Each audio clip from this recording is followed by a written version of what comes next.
3 червня минулого року Красногорівку було обстріляно, були коні. В результаті бойових дій всі коні, було 5 коней, всі коні були вбиті.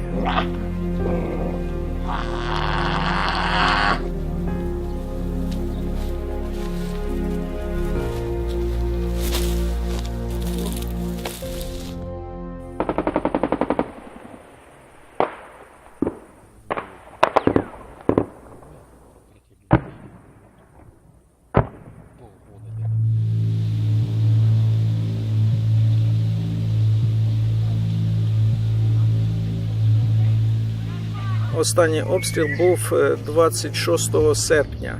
До цього міна попала в головний корпус, застрягла у нас в архіві, в рамі архіва. Слава Богу, вона не розірвалася, було розмінування, розбита була криша.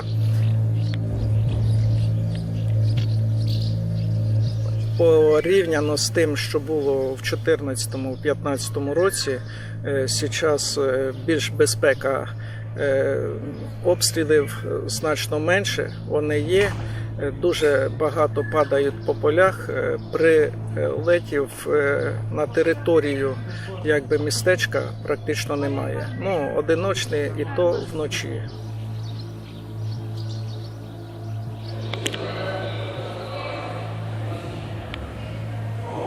Не закрывается, потому что, вдруг что, футбол, сразу, чтобы не искать ключ, у нас он открыт. Свет, конечно, проводки старенькие, свет не выдержит, лампочки отсырели.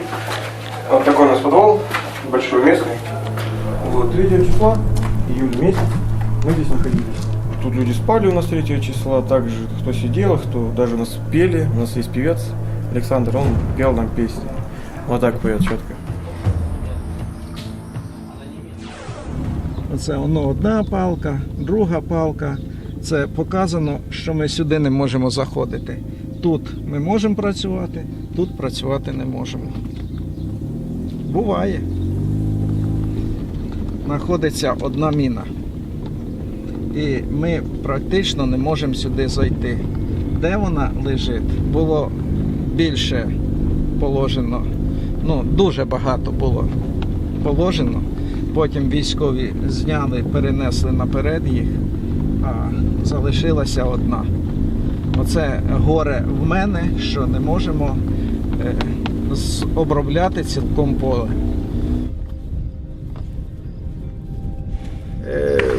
Були коні, в результаті бойових дій всі коні, було 5 коней, всі коні були вбиті.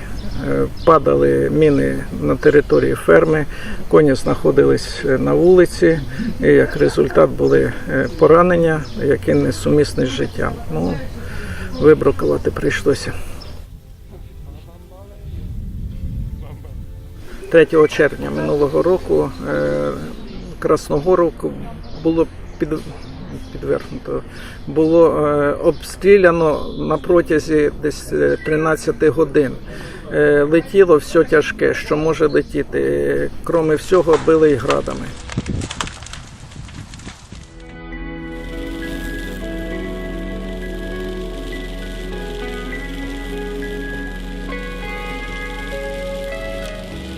Это сейчас, получается, самая горячая точка была недавно, совсем то, что российская оккупация стреляла по нам. Сейчас у Горловки тоже не тихо, сейчас тоже стреляют.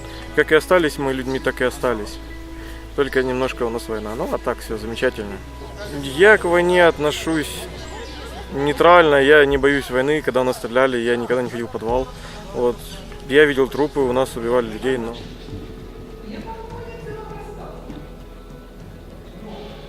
Сьогодні на занятті ми з вами будемо ті моменти, на які треба акцентувати увагу, ще раз згадувати, опрацьовувати для того, щоб більше вдома засвоїти знання цієї теми. У нас дуже багато відбувається заходів святкових саме для того, щоб прищепити молоді патріотичні почуття, саме для того, щоб сприяти формуванню ставлення, такого підвищеного ставлення до української мови, до літератури, до традицій нашого народу українського. Звичайно, враховуючи те, що більша частина нашого населення російськомовна, Тому можемо сказати, що в побуті частина студентів все ж таки користуються російською мовою, але від цього їх ставлення до української мови яким чином не страждає.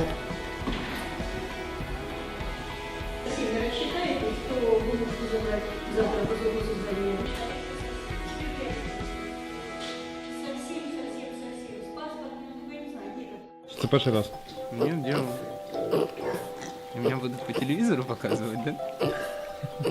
Я не хочу на телевизор. Дима, привыкай.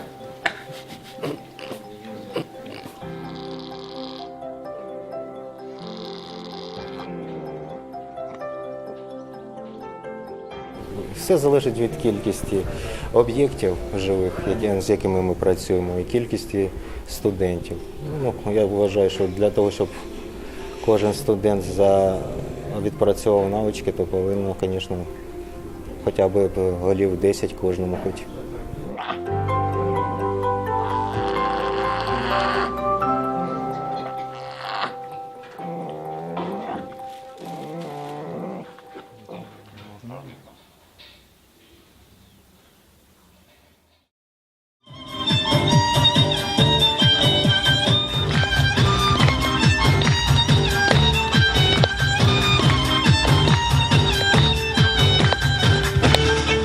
Ми у 2012 році набрали на перший курс 108 студентів.